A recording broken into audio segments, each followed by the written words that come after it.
Hi guys, welcome back to the channel. In this video, I'll show you how to secure a Google account after suspicious activities.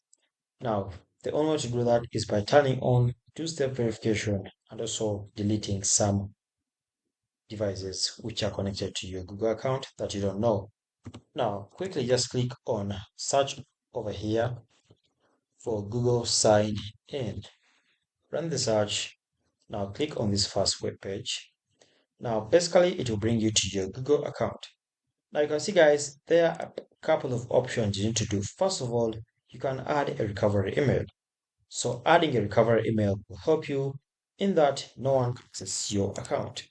All right, so leaving that alone, come to Google Passwords and then go ahead and change your password. Put in the current password. After that, go ahead and change it.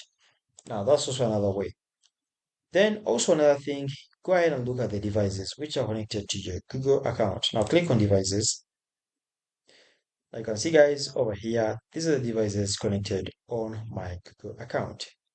Okay, so here it shows a couple of sessions over here.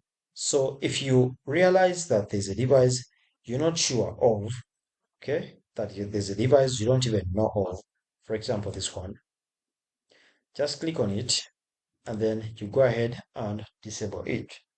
All right, thanks for watching. Like and subscribe.